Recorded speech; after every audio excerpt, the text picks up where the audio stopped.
So with that, thank you all. And maybe we could start the session now. All right, so I think I would like to start with Dr. Shalua. I would like to hear from you as to what have been some of the most significant challenges that you have faced in your field, and how have you managed to overcome those challenges? Wow, what a question. Thank you so much.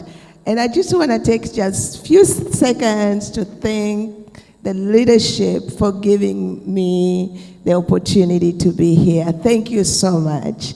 So to address the question and to put it in context, though you have heard my bio, raised and born in Tanzania, moved to Botswana, then moved to the United States, and then coming back to Tanzania, and then going back and forth, Tanzania and United States. But not only that, I've trained as an accountant at IFM, and then went to healthcare, and then coming back, and then as an entrepreneur, I started loving accounting again, so I never neglected it or just left it out. So there were very unique challenges that I have faced, like everybody else, and one of it is due to change. And I've heard, I think it was Brenda was talking about it. But when we face change, which I had to face at many occasions, when we went to Botswana, it was a different country, and I was very new. So there was a change. And then we went to United States. The accounting system was different. So to me, it was like, what can I do? What a challenge. But it was then I realized, as a leader, as we all know, we are all leaders, ladies, at different levels. And we also know that leadership is influence. So it all depends where we are and how we influence. So talking about change, when I was in United States, it was either I just sit back at home and do nothing, or I would take change positively, and I decided to take change positively. So during change, I was encouraged to adapt it. I was encouraged to be positive, because it is at that time, it's very easy to be negative when a change occurs. And the recent, more specific change which had happened in our lives, being entrepreneurs, was during COVID. You know, during COVID, or the pandemic, a lot of companies shut down. And we looked at ourselves, Dr. Shalua and I, we were like, what are we gonna do during this change? Because things they were not normal. Things became very different. Literally in the United States, everything shut down. So it was during that time then we realized that we had to seek God. Thank you, Brenda, for helping us in that area. God first. We had to seek God and see what can we do. So there's one thing which we learned during change is to evolve. You cannot just take it like this is gonna take me down.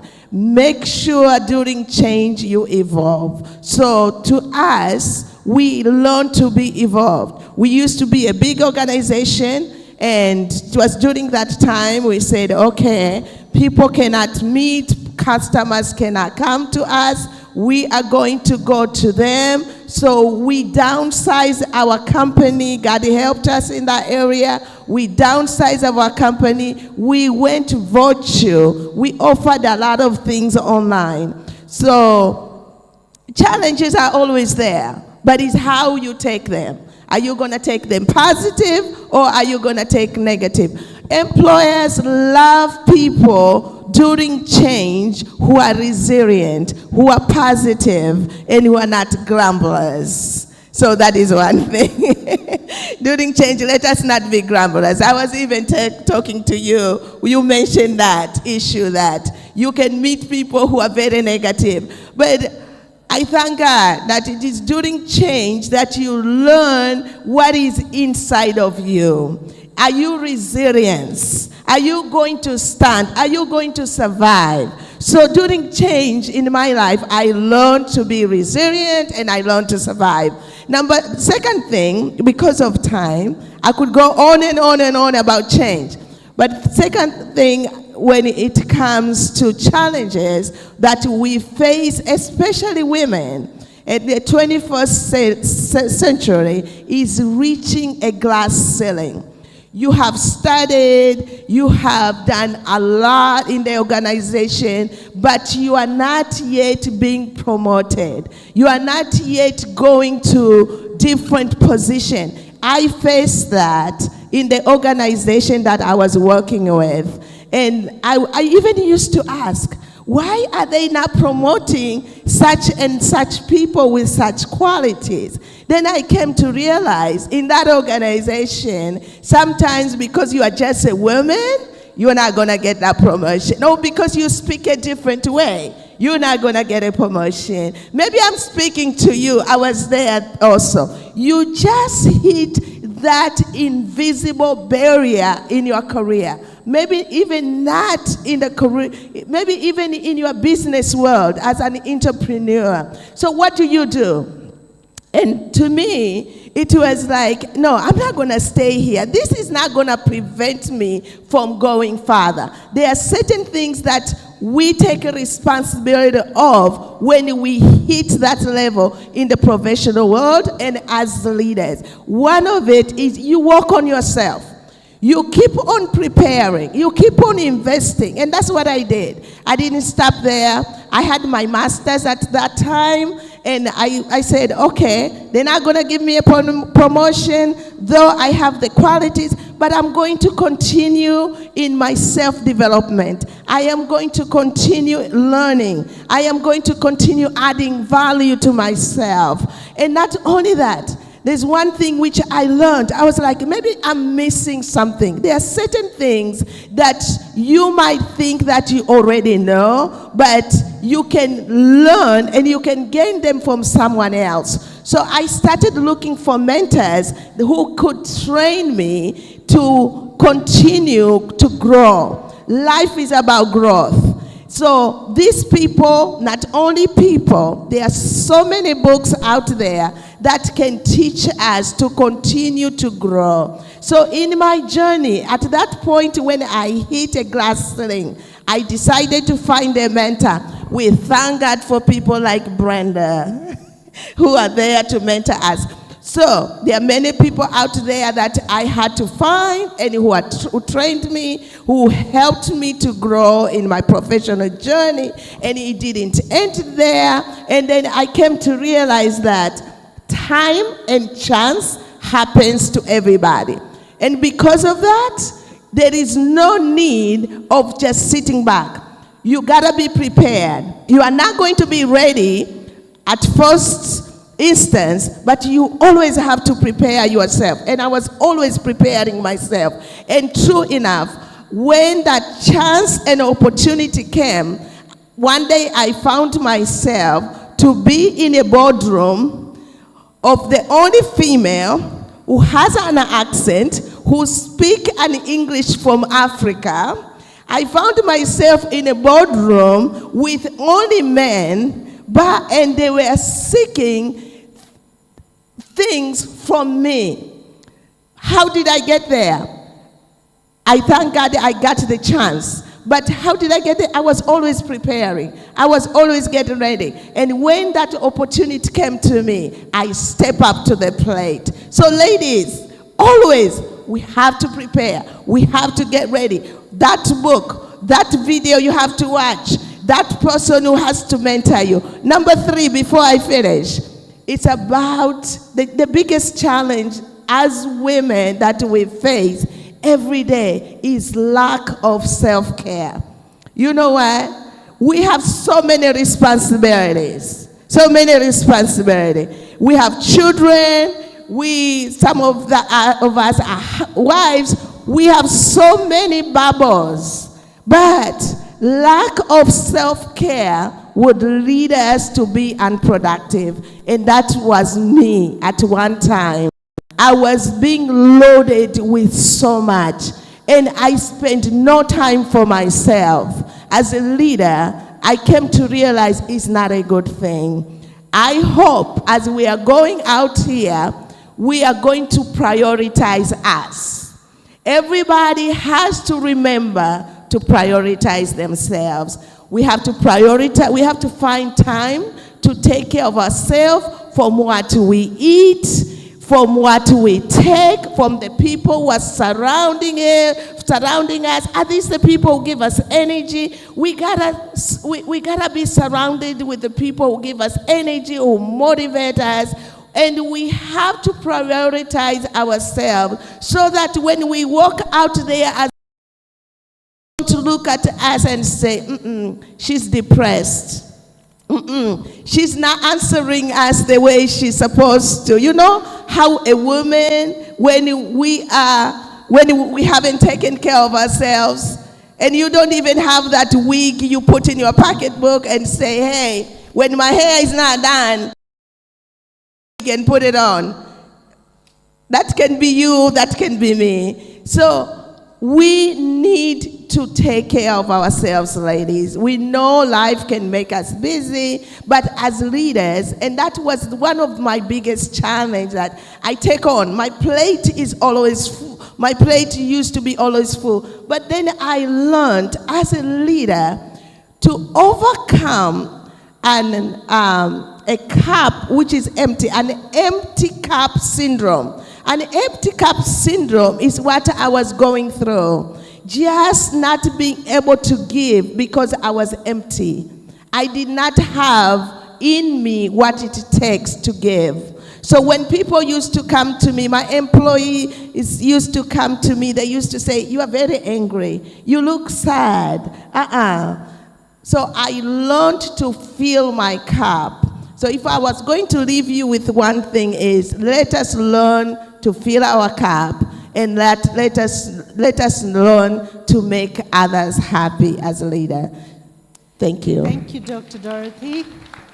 I think I'm able to relate very well. And there's a saying that goes, if you have a glass that's half empty, how do you look at it? Do you say it's my glass is half empty, or do you say it's my glass is half full? Yeah. So thank you for that. Thank you.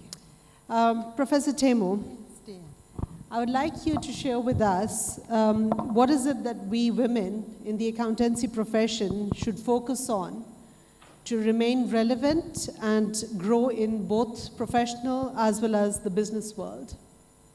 Thank you very much, Jyoti, you said. And I would like to respect this esteemed audience, starting with my sister, Blandina, and all the women in this room. Do you know, have you read, when was the first woman chartered as an accountant? The literature says it was back in 1920. And that woman was registered as a chartered accountant of the Institute of Accountants in England and Wales when she was 75. Despite her having an accounting firm. What does that tell us?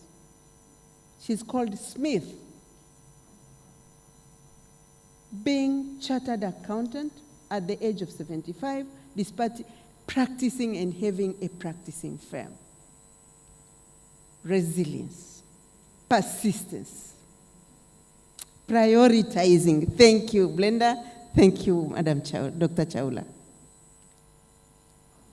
So, but for us, for the resilience and for the persistence to be there, you've got to be relevant. And I'm speaking from the accounting point of view. We got to know what are the emerging and evolving trends in accounting. Brenda, I'm not a pharmacist. I'm a teacher. Don't call me professor. I'm a teacher and accountant. What are those trends? If we don't move with those evolving trends, with the emerging trends, we'll become irrelevant before sunset. Yes, we are CPA, we are TAWCA members, we are chartered accountants. Who said that the accounting profession is going to remain the way it is in the next 10 years? Go and read a publication that came out, Future of Work, or Future Work. 30% of the accounting professionals are going to be written off. Yes, that's a reality in 10 years to come. And here we are, as TAWCA members, encouraging our girls to become accountants. What sort of accountants are we encouraging them to become?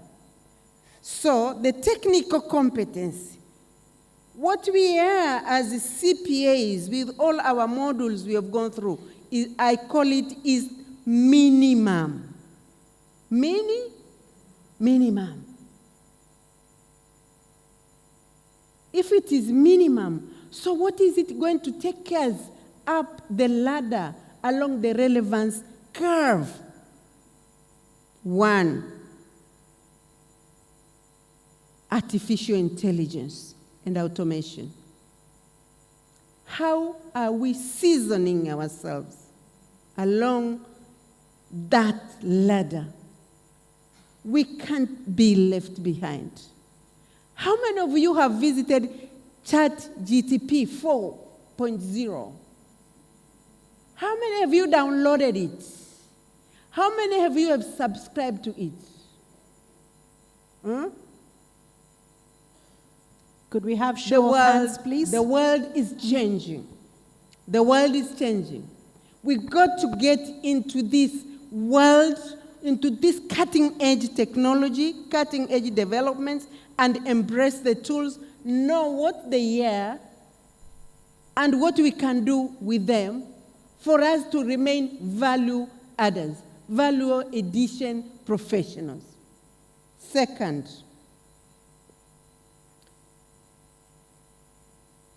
ethical and sustainability reporting.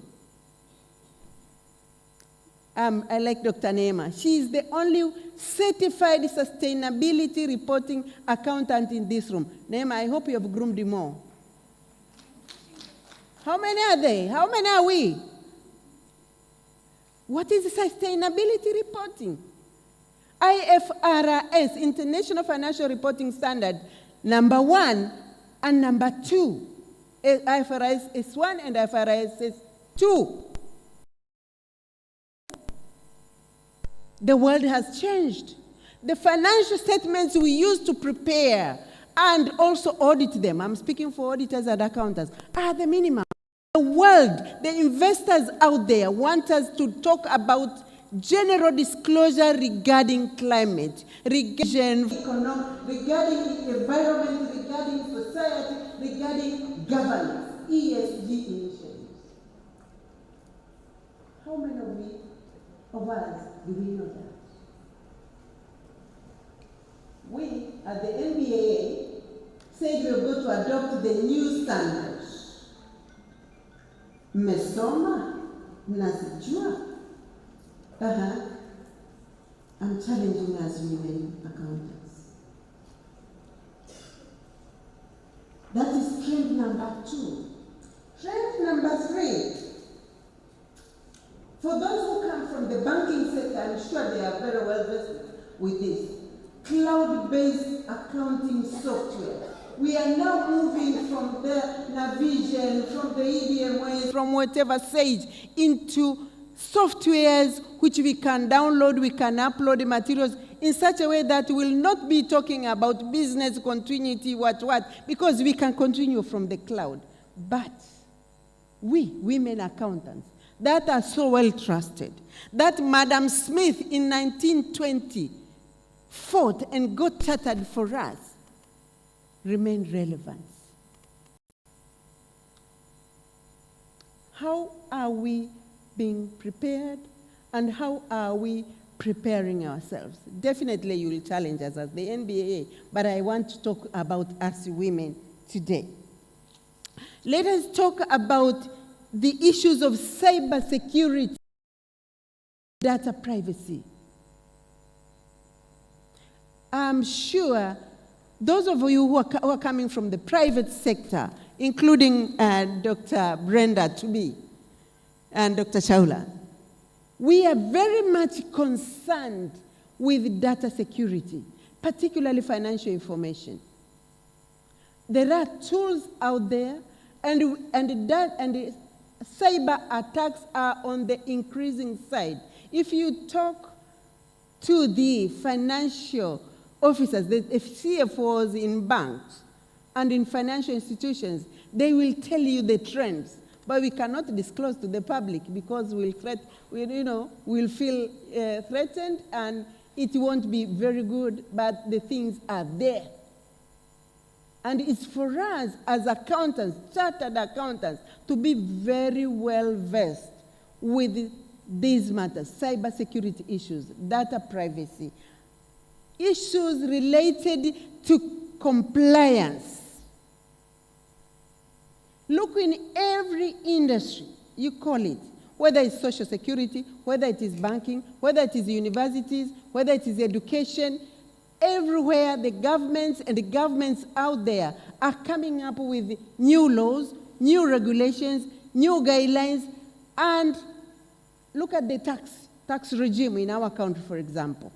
Every year there are new finance bills, right? Are we aware of them? Finance bill gani imekuja mwaka huu? I'm talking to the accountants. There is always new finance bill, there are new regulations, and in your specific industries, whether it is in the water sector, whether it is in the health sector, there are new regulations, new practices, new standard operating procedures, right? New standard operating procedures that are coming up.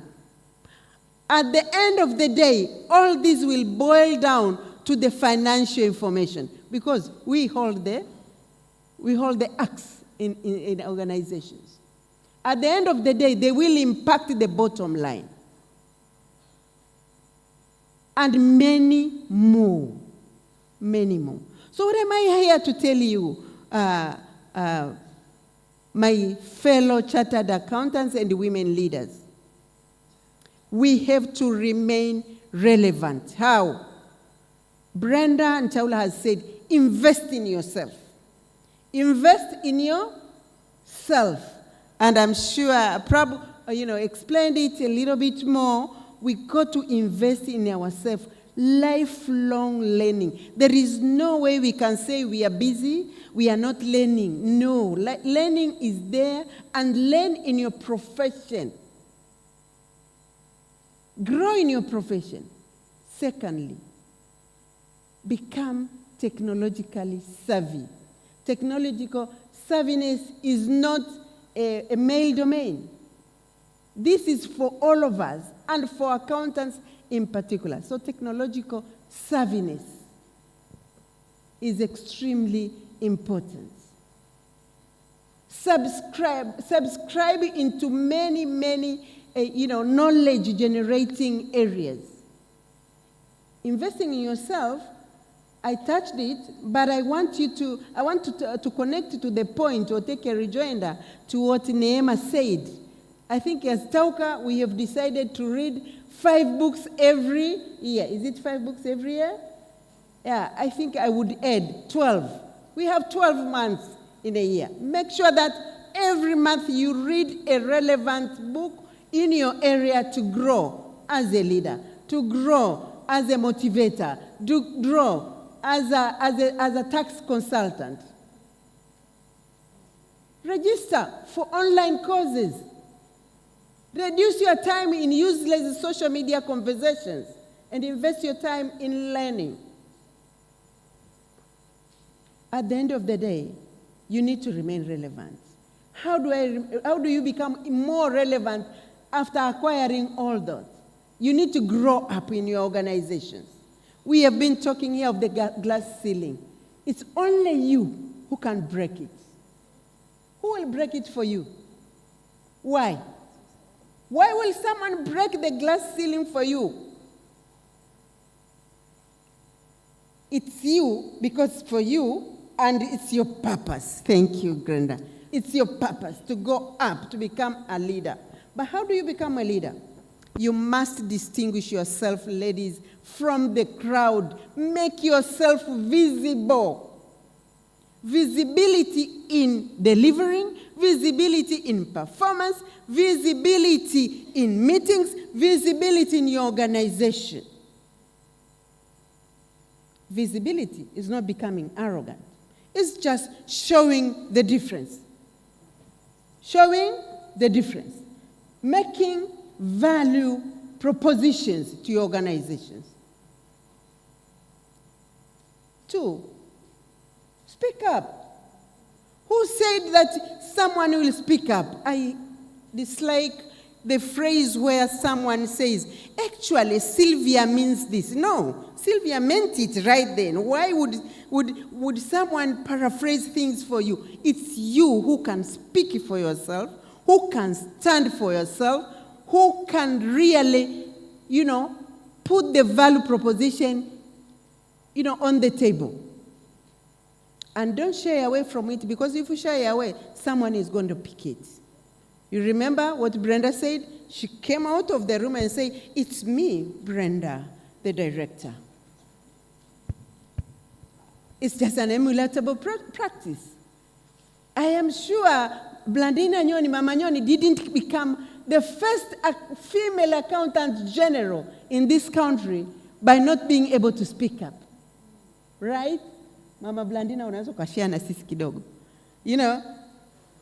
But there is something that I call create your own tribe. Tengeneza kabila yako wewe.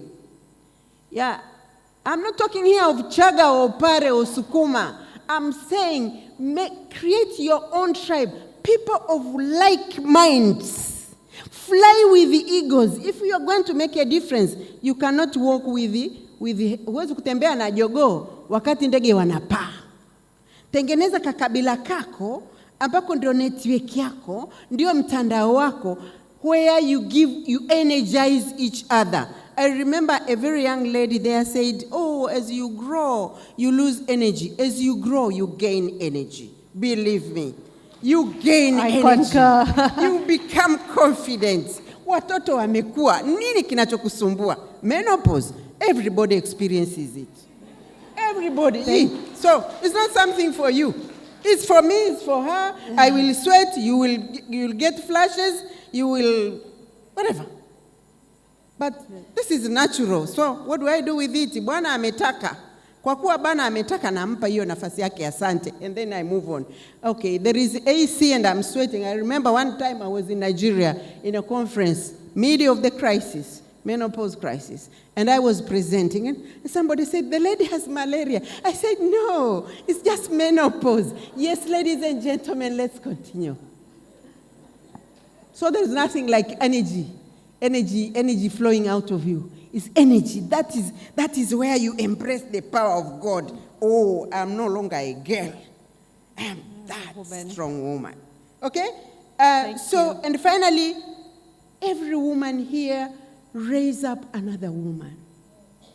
Lift. I call it lift each other. Let us lift each other. If Blandina Nyoni did not see me, she wouldn't have given me that consultancy in the Ministry of Finance. I don't think that she even remembers. She gave me money, but for work. If we didn't know each other here and created TAWCA, we wouldn't have been here. So wherever you are, PWC, EY, ministry, whatever, please lift another woman.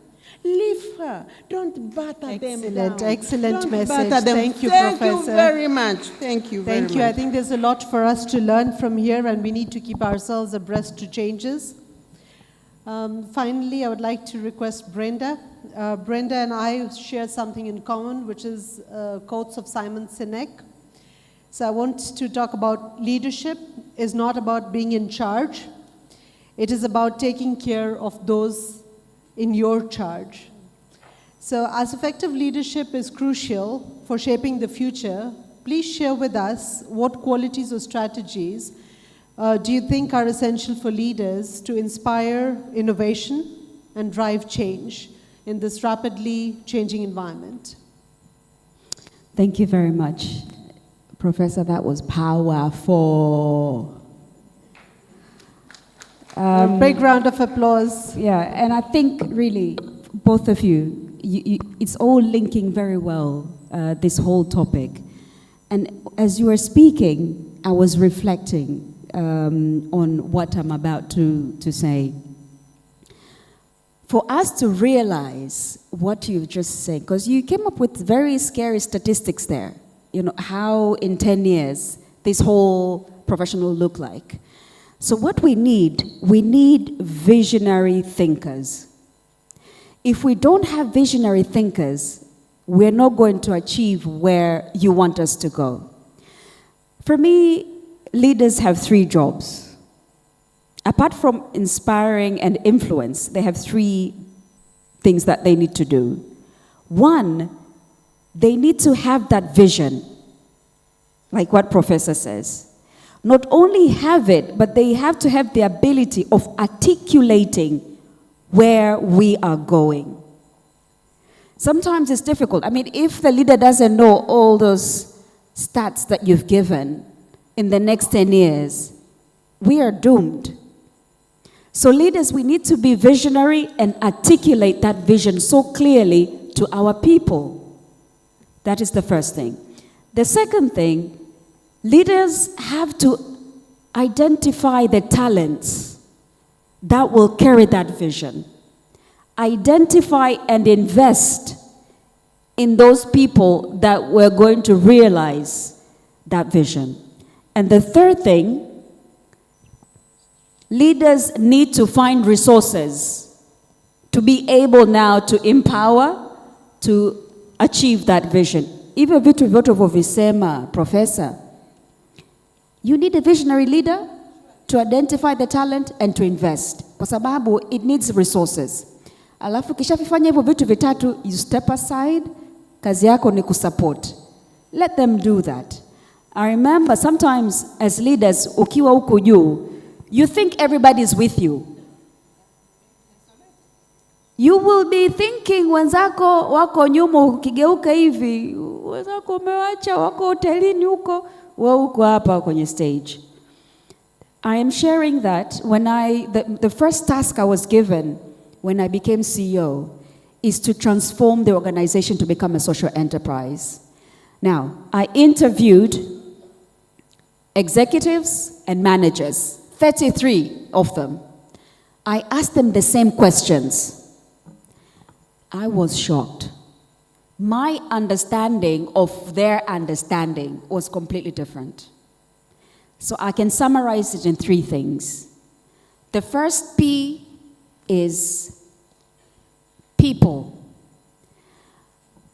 People were in the mode of, this is my job description. You know, this is only what I do. Well, I wanted people to think of job roles. This is the role. It cuts across. Just because you've seen somebody who's not, you cannot say, I'm not doing it because it's not on my job description. That is one. The second P was process. Everyone was doing things randomly the way they know how we should do it. But if we're going to achieve this vision, we need to have a standard way of doing things. So I had to articulate, in terms of process, we're going to plan, do, check, adjust. Exactly. The third thing was purpose. What is our purpose? Everyone had their own understanding what the purpose was. And I said, our purpose is that we are a learning organization.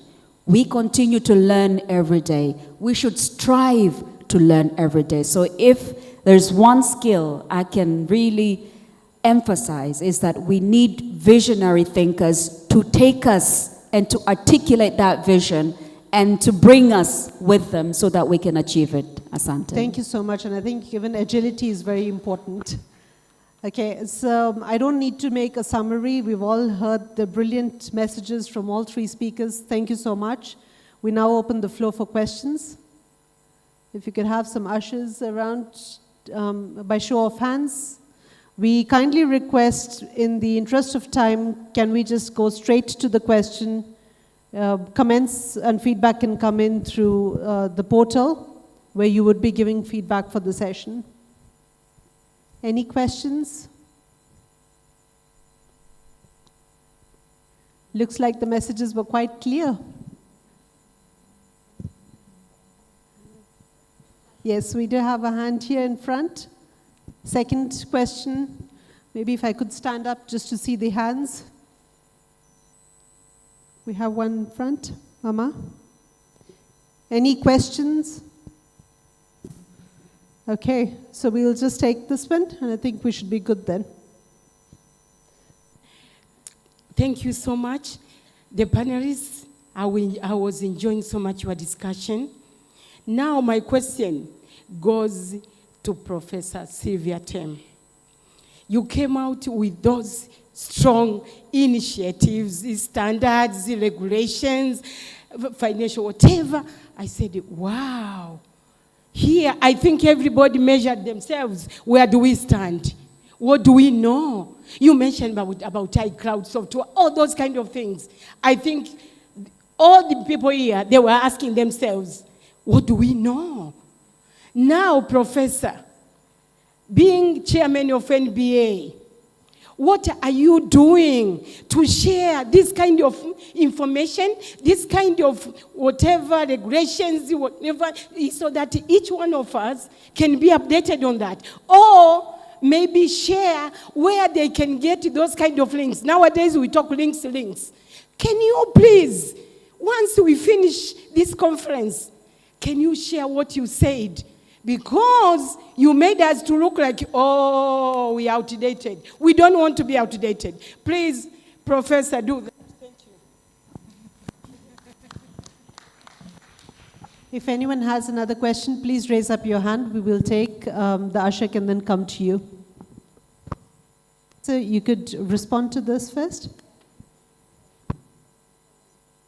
Okay, thank you very much, Madam Illuminata, our international professional financial manager. Yeah, your question, it is true. And I'm also scared. Even when we were at the IFAC meetings, all the accountants in the world are scared because these things are not easy and we are not embracing them at the speed and the rate that is required. So we are actually almost catching up now because I said they are not emerging, they are evolving. Every day things are changing. So what are we doing? Let me talk about the compliance issues, the tax bills that are coming out. At least in the MBA, when it comes to those issues, we have in our CPD programs the newest laws, the newest financial bills, and in as far as ethical and sustainability reporting is concerned, we have started. We have started and we are marching on that particular front. We are also, and one of our experts is Neema because she's one of the certified sustainability reporting experts. But also there are a lot of online trainings. I just finished the 4 days training that is offered by the Pan-African Federation of Accountants. I don't know how many of us do visit that website, Pan-African Federation of Accountants. They do also offer a lot of free courses. I know you have challenged me, and it's up to us now to ensure that we communicate with members, specifically, I think in this time around, to go through TAWCA, to share with them the various links. There is quite a lot that is being offered online by professional bodies, by our federations, by our Global Federation in Accountants, to make sure that we catch up. And the problem is, if we don't catch up, particularly when it comes to sustainability reporting, climate change specific disclosures, whether it is in the private sector or whether it is in the public sector entities, we are going to lose out to other professions. That is the reality. That's the reality, and we have got to embrace this. Another area where we are going to lose out, and where I'm seeing that accountants are kind of referring issues, is to the IT as being proactive, learning the new technologies. That's what I meant by becoming technology savvy. Instead of working with the IT people, knowing the IT, and now adding on to our financial knowledge, we are letting the IT experts lead the world as if they are the accountants. And this is the reverse gear. We are going in the reverse direction. We should lead and make them on board, bring them on board to support us. So we have no option other than engaging ourselves in continuous learning, investing before we render ourselves outdated, as you used. Thank you very much, Illuminati. Thank you. Brilliant question. Thank you, madam. Thank you. My request goes to Dr. Doroth. When you were talking about glass ceiling, you mentioned something about finding a mentor. I would request for you, if you can, to share with us how did you manage all the techniques you used to get a mentor or mentors. Thank you.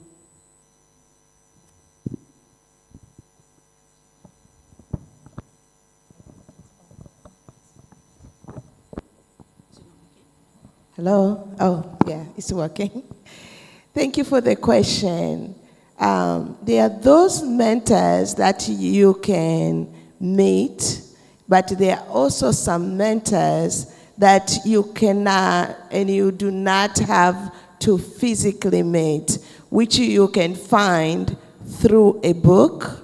By reading a book, there is so much you get out of it, and as well as by learning from others who have expressed themselves in their maybe videos on YouTube, on social media. We can do that.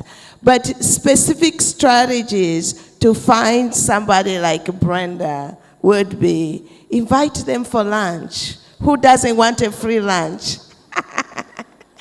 Yes, we love to eat, especially us ladies. Be friendly.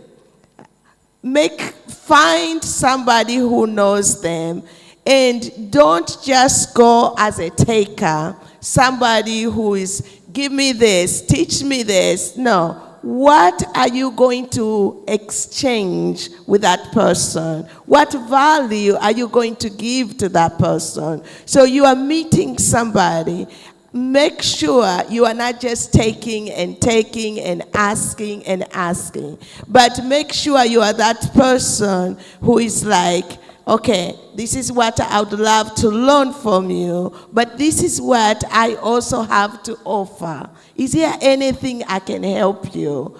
It is easy to have that kind of exchange. So that is just one of the strategies. And the other strategies is to go through others who already know that person and see if they can introduce you to that person, but in a way that you are not just going to that person to take, but you are going to that person to add value to that person. So it's good to have mentors. I have been mentored with a lot of people whom I do not know. I might not have known Brenda, but just by reading from her platform, just by listening to her from social media, she has become my mentor. I may not have known Mama here, and thank you for so much for all that you are teaching us. I might not know her, but if I know where she's found, nowadays there are many platforms, there are many spaces. We should not limit ourselves when we do not have physical contact by that person. We can find them, a lot of people. I hope you have written a book. Thank you. I hope you have written a book. Okay, so there are so many books out there we can read, and those books can mentor us. Thank you. I think that was lovely, and I've thought of sharing something that I'd read recently. It says, tough times don't last. Tough teams do. It takes both sides to build a bridge. I can do things you cannot. You can do things I cannot. So together, we can do great things. Do we have any last question? Otherwise, we will close the session. We take this last one. Thank you. Mine is not really a question, but just to add, to your question to Brenda, and she answered it very well in terms of qualities of today's leader. We have been encouraged to share knowledge, and I know we have accountants who also read books. So just to share that, you can add to what Brenda has said by reading a book, by the title 10 Years to Midnight. That will enlighten you in terms of what Professor Tem was talking about, the global crises and the changes that we go through. But you get to know the 6 paradoxes of a leader. She spoke about visionary thinker, but you also need to be tech savvy.